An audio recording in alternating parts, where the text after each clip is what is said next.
Welcome friends. तो इस video के अंदर class 12th computer science with Python का जो डेटाबेस कॉन्सेप्ट वाला टॉपिक है, इसको हम यहाँ पे डिटेल में समझने वाले हैं, क्योंकि इस टॉपिक से भी आपके शॉर्ट आंसर टाइप क्वेश्चन आते हैं। मेनली आपका 4 to 5 मार्क्स का इस टॉपिक से भी पूछा जाता है। देखिए, इसके बाद हम एसक्यूएल को डिस्कस करेंगे, एसक्यूएल हम पढ़ेंगे, लेकिन उससे पहले डेटाबेस कॉन्सेप्ट्स भी आपको पता होने चाहिए। और इस वीडियो के जो नोट्स हैं, जो ये पीडीएफ है, इसका लिंक आपको डिस्क्रिप्शन बॉक्स में मिलेगा, तो वहाँ से आप इसको डाउनलोड भी कर सकते हैं। तो यहाँ पे देखिए, डेटाबेस कॉन्सेप्ट हमारा मेन यहाँ पे टॉपिक है। तो सबसे पहले क्वेश्चन यही आता है कि व्हाट इज डेटाबेस। एक्चुअल में डेटाबेस जो है वे होता क्या है। तो डेटाबेस की अगर सिंपली हम डेफिनेशन देखें तो database can be defined as collection of organised data या information stored in such a way that user can retrieve data quickly. यानी कि डेटाबेस सिंपली आपका एक ऑर्गेनाइज्ड कलेक्शन है, या ऑर्गेनाइज्ड तरीके से अगर हम किसी भी डेटा को रखते हैं ताकि ज़रूरत पड़ने पर उसको हम काफ़ी आसानी से रिट्रीव कर सकें, या डेटा को हम देख सकें, निकाल सकें, या उसमें मॉडिफाई कर सकें। तो सिंपल एक आपका एक स्टोर करने का तरीका है डेटाबेस, जहाँ पे हम इंफॉर्मेशन या डेटा को आपका डिजिटली स्टोर करते हैं। इसके बाद नेक्स्ट आपका आ जाता है डीबीएमएस। काफ़ी बार इसका फुल फॉर्म भी पूछा जाता है, डेटाबेस मैनेजमेंट सिस्टम। तो देखिए, डेटाबेस मैनेजमेंट सिस्टम सिंपली एक सॉफ्टवेयर होता है, यानी कि कोई भी आपका सॉफ्टवेयर जिसे कि हम डेटाबेस को मैनेज कर सकते हैं, क्रिएट कर सकते हैं, मेंटेन कर सकते हैं। तो ऐसे सॉफ्टवेयर्स को या आपका सेट ऑफ प्रोग्राम्स को हम डेटाबेस मैनेजमेंट सिस्टम कहते हैं। तो database management system is a set of program और software that enables a user to create, define and maintain the database. यानी कि डेटाबेस को क्रिएट करने के लिए, उसको डिफाइन करने के लिए एंड आगे मेंटेन करने के लिए हमको डीबीएमएस की ज़रूरत पड़ती है, या सिंपली एक सॉफ्टवेयर की ज़रूरत पड़ती है। एग्जांपल के तौर पे जैसे माई एसक्यूएल है, जो हम पढ़ने वाले हैं, जो हमारे सिलेबस में है। इसके अलावा माइक्रोसॉफ्ट एक्सेस है, ओरेकल है। इसके अलावा और भी काफ़ी सारे हमारे डेटाबेस को मेंटेन करने के, क्रिएट करने के हमारे पास सॉफ्टवेयर्स हैं, जिनको हम डीबीएमएस कहते हैं। इसके बाद देखिए, डेटाबेस के एडवांटेजेस भी काफ़ी बार पूछे जाते हैं, जिसमें सबसे पहला है डेटाबेस रिटेंडेंसी इज रिमूव्ड। अब देखिए, रिटेंडेंसी क्या होती है, यानी कि डुप्लीकेट डेटा नहीं होता। अगर आप कहीं पे भी अपना डिजिटल फॉर्म में डेटा को आप स्टोर करते हैं, फॉर एग्जांपल अगर आप अपने कॉन्टैक्ट स्टोर करते हैं मोबाइल फ़ोन में, तो वहाँ पे डुप्लीकेट अलाउड नहीं होता। वो हमको ऑलरेडी वहाँ पे बता देता है कि ये जो कॉन्टैक्ट है ऑलरेडी आपके डिवाइस में वहाँ पे है। तो डेटा रिटेंडेंसी इससे आपकी कम होती है या रिमूव होती है। नेक्स्ट है डेटा इनकन्सिस्टेंसी इज रिड्यूस्ड। अब देखिए, इनकन्सिस्टेंसी नहीं रहेगी अगर डेटाबेस होगा और सेंट्रलाइज्ड डेटाबेस होगा तो, क्योंकि अगर डेटाबेस है तो उस एक सिंगल डेटाबेस से, सेंट्रल डेटाबेस से अलग अलग यूजर्स या एप्लीकेशन उसको यूज़ करेंगे, तो इनकन्सिस्टेंट जो वहाँ पे आपका डेटा है वो नहीं रहता है। यानी कि अगर हम अलग अलग जगह पे फाइल्स में डेटा को स्टोर करते हैं तो उसमें इनकन्सिस्टेंसी हो सकती है, डेटा अलग अलग हो सकता है। लेकिन एक ही जगह पे अगर डेटा है तो उसको चेक करना भी आसान है और सबको बांटना भी आसान है।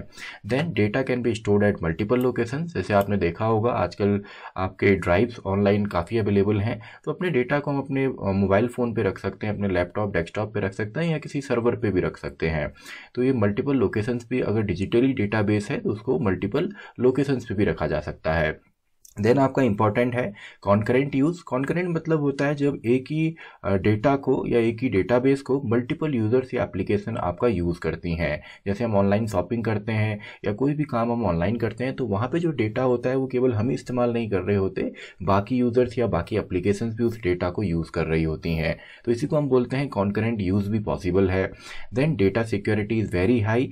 आपके पास वहाँ पे सिक्योरिटी रहती है, किसी न किसी पासवर्ड या आपका कोई पैटर्न या किसी भी तरीके से आप वहाँ पे डेटा को सिक्योर कर सकते हैं। Then it provides data backup and recovery. Data का बैकअप आप बना सकते हैं अगर आपके पास डेटाबेस होगा, जिससे रिकवरी जो है वो काफ़ी आसान हो जाती है। अब यहाँ पे काफ़ी बार डिसएडवांटेज भी पूछे जाते हैं। तो एक सिंपल सा डिसएडवांटेज है कि जब भी आप फाइल सिस्टम से या फिजिकल सिस्टम से आप डिजिटल या डेटाबेस पे शिफ्ट होते हैं, तो उसको ख़रीदने का जो कॉस्ट है, इंस्टॉल करने का जो कॉस्ट है, या रेगुलर अपडेट करने का जो कॉस्ट है, वो काफ़ी ज़्यादा होता है। और अगर आपके पास सिंगल डेटाबेस है, आपने कोई भी उसका बैकअप नहीं रखा है, तो डेटाबेस फेलियर जो है वो काफ़ी डेटा लॉस यहाँ पे कर सकता है। इसके बाद आपका आ जाता है रिलेशनल डेटा मॉडल।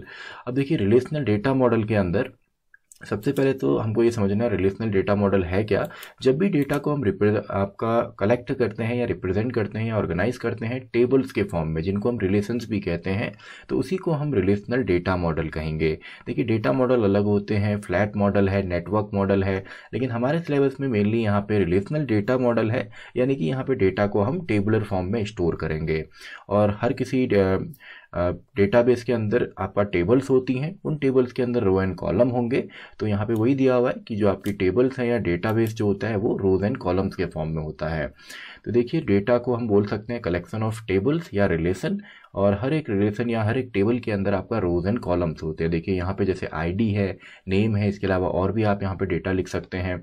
आप काफ़ी बार देखिए फुल फॉर्म जो है वो आपका डीबीएमएस का तो पूछा जाता है, कई बार आरडीबीएमएस भी पूछा जाता है। तो वहाँ पे आर केवल आपका रिलेशनल है एंड बाकी आपका सेम है, यानी कि रिलेशनल डेटाबेस मैनेजमेंट सिस्टम, जो कि आपका आरडीबीएमएस का फुल फॉर्म है। तो काफ़ी बार ये भी पूछा जाता है। तो देखिए रिलेशनल डेटाबेस के भी कुछ टर्म्स हैं। सबसे पहले तो रिलेशन आपका टेबल का ही दूसरा नाम है, इसी का एक अल्टरनेटिव नेम है। A relation is a table with rows and columns. We have 3 important properties of a relation, यानी कि रोज एंड कॉलम्स को अगर हम मिला दें तो इसी को हम एक टेबल बोलते हैं, जिसको हम रिलेशन भी बोल सकते हैं। और 3 यहाँ पे इसकी मेन प्रॉपर्टी होती हैं। सबसे पहले नेम, क्योंकि हम यहाँ पे देखिए हमने इस टेबल का चलिए नाम नहीं लिखा है, फॉर एग्जांपल इसको हम स्टूडेंट नाम दे देते हैं।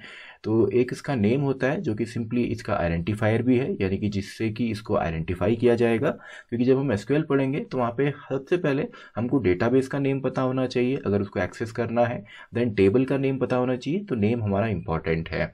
इसके अलावा उस डेटाबेस में कितनी रोज हैं या कॉलम्स हैं ये आपको पता लगाते हैं हम कार्डिनैलिटी एंड डिग्री से। तो नंबर ऑफ रोज जो होती हैं वो आपकी कार्डिनैलिटी होती है, नंबर ऑफ कॉलम्स आपकी डिग्री होती है। देखिए एग्जाम में काफ़ी बार 1 या 2 मार्क्स में इसको पूछा जाता है कि कोई टेबल आपको दी जाएगी और बोला जाएगा उसकी कार्डिनैलिटी एंड डिग्री बता कीजिए। फॉर एग्जांपल ये टेबल है तो इसकी डिग्री क्या हुई, तो इसकी डिग्री आपके इसमें नंबर ऑफ कॉलम्स कितने हैं, 2 कॉलम्स हैं, तो इसकी जो डिग्री है वो आपकी 2 है। एंड कार्डिनैलिटी नंबर ऑफ रोज या नंबर ऑफ रिकॉर्ड कितने हैं उस टेबल में, तो इसके अंदर 3 रिकॉर्ड हैं, तो इसकी जो कार्डिनैलिटी है वो 3 है। और कई बार क्वेश्चन ऐसे भी आते हैं, मान लीजिए इसमें एक और कॉलम ऐड कर दिया तो इसकी कार्डिनैलिटी एंड डिग्री में क्या फ़र्क पड़ेगा। तो देखिए डिग्री तो बढ़ेगी क्योंकि इसका जो कॉलम है वो बढ़ गए, लेकिन इसकी कार्डिनैलिटी सेम रहेगी। और अगर हम रोज़ को इंक्रीज़ करते हैं, रिकॉर्ड को इंक्रीज़ करते हैं, तो इसकी जो है कार्डिनैलिटी बढ़ती है। इसके अलावा टपल एक यहाँ पे है, टपल को हम रिकॉर्ड या रोज़ भी कहते हैं, यानी कि नंबर ऑफ रोज़ या रिकॉर्ड जो है वही आपका टपल होता है। इसके अलावा एट्रीब्यूट हमारा यहाँ पे आ जाता है, जो कि फील्ड या कॉलम भी इसको बोला जाता है। देखिए टपल बोला जाता है रिकॉर्ड या रोज़ को, यानी कि जो ये रोज़ है जो इसके अंदर रिकॉर्ड है इसको हम टपल भी बोल सकते हैं। और एट्रीब्यूट बोला जाता है फील्ड्स या कॉलम को, यानी कि वो फील्ड जिसमें डेटा फिल करना है, या इसी को हम यहाँ पे आपका सिंपली कॉलम्स भी बोलते हैं, एट्रीब्यूट भी बोलते हैं, फील्ड्स भी बोलते हैं। तो इसमें आपने कंफ्यूज नहीं होना है। देन नेक्स्ट आपका आ गया डोमेन। तो domain it is a collection of all possible values for a given column और एट्रीब्यूट। ये क्या कह रहा है कि वो सभी पॉसिबल वैल्यूज़ जो कि एक कॉलम के अंदर एंटर हो सकती हैं, तो ये ही उसका डोमेन होता है। देखिए जैसे यहाँ पे नेम है तो नेम के अंदर केवल नेम ही यहाँ पे आएंगे इस कॉलम के अंदर। इसमें डेट ऑफ बर्थ हो गई, आईडी हो गई, या और जो डिटेल्स हैं जेंडर हो गए, वो इसके अंदर नहीं आ सकते। जैसे आईडी वाला कॉलम है तो इसमें केवल आईडी ही आने वाली हैं। देन काफ़ी इंपॉर्टेंट टॉपिक है डेटाबेस कीज़। देखिए ये जो आपका डेटाबेस कॉन्सेप्ट वाला यहाँ पे चैप्टर है या टॉपिक है, इसके अंदर आपके जो क्वेश्चंस आते हैं एक तो कार्डिनैलिटी एंड डिग्री से आता है, और एक क्वेश्चन आपका बेसिकली कीज़ से आता है। तो डेटाबेस कीज़ क्या होती हैं? The key is defined as column और एट्रीब्यूट, या इसको हम फील्ड भी कह सकते हैं, और the combination of attribute that is use to identify records in a table. यानी कि सिंपली डेटाबेस की जो कीज़ होती हैं वो इंडिविजुअल रिकॉर्ड क्या होगी, जो हमारी रो होती है, इसको यूनिकली आइडेंटिफाई करने में हेल्प करता है। और यह आपका कोई भी कॉलम हो सकता है या फील्ड या एट्रीब्यूट, जो भी आप इसको कहना चाहें। और कई बार हम 2 कॉलम को भी यूज़ करते हैं, तो इसमें तभी हमने लिखा है कॉम्बिनेशन ऑफ एट्रीब्यूट्स भी हो सकता है। अब इसमें प्राइमरी की आ गई। तो प्राइमरी की क्या होती है, उससे पहले हम कैंडिडेट की को समझते हैं। देखिए आपके जो कैंडिडेट की है, आपके टेबल के अंदर कोई भी ऐसा कॉलम जिसके अंदर यूनिक डेटा है, यानी कि डुप्लीकेट डेटा नहीं है, कोई भी ऐसा अगर कॉलम हो या फील्ड हो या एट्रीब्यूट भी हम बोल सकते हैं, जैसे स्कूल की अगर हम एग्जांपल लें तो आपका इसमें रजिस्ट्रेशन नंबर हो सकता है, आपका एडमिशन नंबर हो सकता है, आपका जो आधार कार्ड नंबर होता है वो हो सकता है, ये सब चीज़ें यूनिक होती हैं। तो इन सभी को हम बोल सकते हैं कि ये कैंडिडेट की हैं, यानी कि जो आपका यहाँ पे यूनिकली रिकॉर्ड को सेलेक्ट कर सकती हैं। तो इन्हीं में से एक को हम प्राइमरी की बना देते हैं। तो प्राइमरी की जो है वो आपका कैंडिडेट की मदद से ही हमको यहाँ पे मिलती है, और इसमें आपका जो है एक रिकॉर्ड जो है वो एम्प्टी भी हो सकता है, लेकिन जो प्राइमरी की है ये यूनिकली आइडेंटिफाई करती है हर एक रिकॉर्ड को टेबल के अंदर, यानी कि जितनी भी रिकॉर्ड या रोज़ वहाँ पे है उसको प्राइमरी की आइडेंटिफाई करेगी। और इसकी मेन प्रॉपर्टी है कि ये एम्प्टी नहीं हो सकती, यानी कि जो कॉलम आपका सेलेक्ट होगा प्राइमरी की के लिए तो उसमें आपका कोई भी एम्प्टी नहीं होना चाहिए, उसमें डेटा होना चाहिए और वो डेटा यूनिक भी होना चाहिए, यानी कि 2 रो का जो डेटा है वो सेम भी नहीं होना चाहिए। तो इससे एक तो आपका प्राइमरी की निकलती है, और जो बची हुई कीज़ हैं उनको हम अल्टरनेट कीज़ बोलते हैं, यानी कि प्राइमरी की सिलेक्ट करने के बाद जो बाकी आपकी कीज़ बच जाती हैं कैंडिडेट कीज़ में, तो उन सभी कीज़ को हम अल्टरनेट कीज़ बोलते हैं। और इसके अलावा हमारी एक फॉरेन की भी होती है, यानी कि ऐसी की जो कि किसी दूसरे टेबल में आपका एज अ प्राइमरी की सर्व कर रही है। मान लीजिए कोई एक स्टूडेंट टेबल है तो उसमें एक मेन आईडी है, एक लाइब्रेरी आईडी है, और एक जो दूसरी टेबल है उसका नाम ही लाइब्रेरी है, उसके अंदर लाइब्रेरी आईडी जो है वो प्राइमरी की है। तो इस टेबल के लिए हम बोलेंगे कि जो यहाँ पे लाइब्रेरी आईडी है वो आपकी फॉरेन की है। तो यहाँ पे सिंपल से फॉर्मूलेज भी हैं कि कैंडिडेट कीज जो होती हैं वो किस किस को जोड़ के मिलती हैं, प्राइमरी की और अल्टरनेट की को। और अल्टरनेट की क्या होती हैं, कैंडिडेट की में से अगर हम प्राइमरी की को निकाल दें, उसको माइनस कर दें, तो जो बचती हैं वो आपकी अल्टरनेट कीज़ होती हैं। और प्राइमरी की सिंपली आपकी होती है जब कैंडिडेट कीज़ से हम अल्टरनेट कीज़ को जो है हटा दें, तो जो एक सिंगल की बचेगी उसको हम बोल देते हैं कि वो प्राइमरी की है। तो आई होप आपको ये चैप्टर यहाँ पे समझ में आया होगा। तो इससे आपके बेसिक जो क्वेश्चन आएंगे, एक तो आपका यहाँ पे कीज़ से आता है, और दूसरा कार्डिनैलिटी एंड डिग्री जो है इससे क्वेश्चन पूछा जाता है। तो इसी के साथ हमारी ये वीडियो भी खत्म होती है। तो मैं मिलता हूँ आपसे अगली वीडियो में, जहाँ पे हम सीखने वाले हैं MySQL या सिंपली SQL को।